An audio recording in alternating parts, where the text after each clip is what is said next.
Good night, everyone. I am Patrice Daniel, as you would have heard. I am from Barbados. So I came in yesterday, and I was very excited this morning to literally see the actual savanna grass. So I was very happy about that.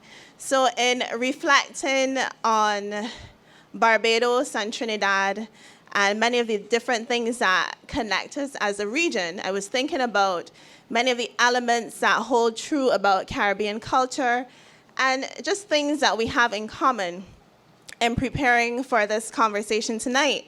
One of the things that stood out to me is the esteem in which we view stories and storytelling, and how important stories are to us in the Caribbean, and how important stories are to our culture and our cultural landscape, how we view stories.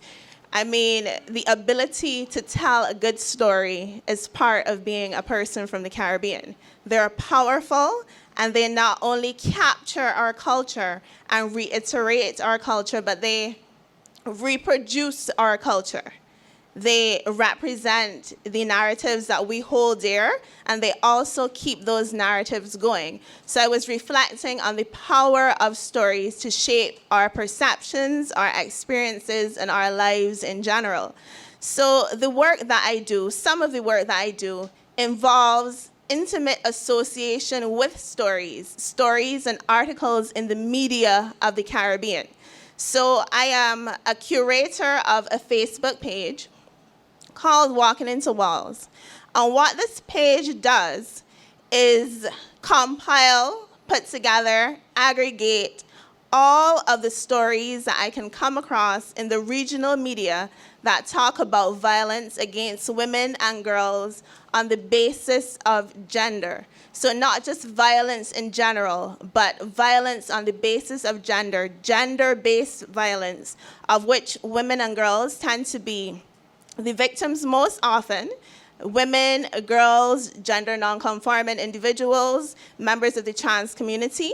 And in most cases, when we're talking about this specific type of violence, again, not violence broadly, but this specific type of gender-based violence, the perpetrators tend to be men and boys.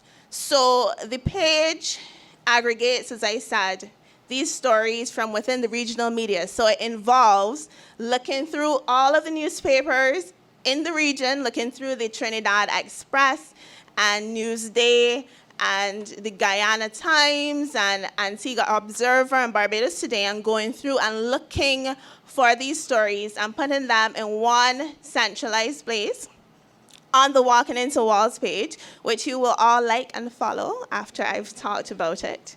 It is a horrible page in that you will not enjoy it. It's a horrific space, but it is one that is needed.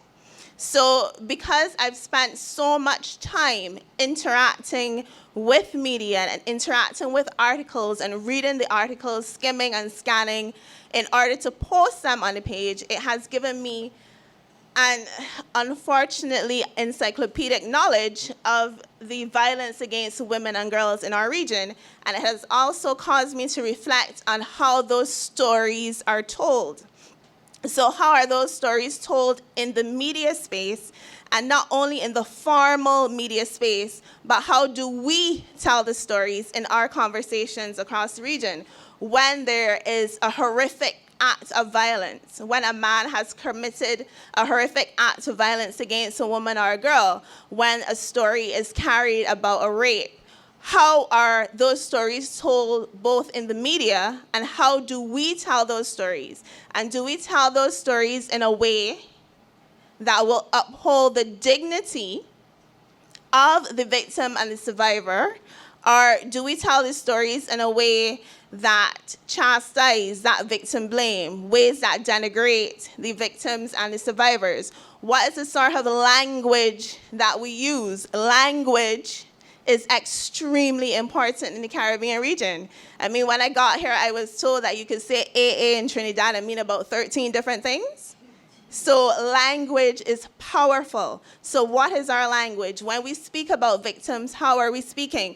What is the story that we're furthering? When we speak about perpetrators, What are we saying? What is the narrative around perpetrators? Are we using language like in a relationship to describe sexual abuse of children? Are we victim blaming in all the myriads of ways that can be done? Are we perpetrator excusing?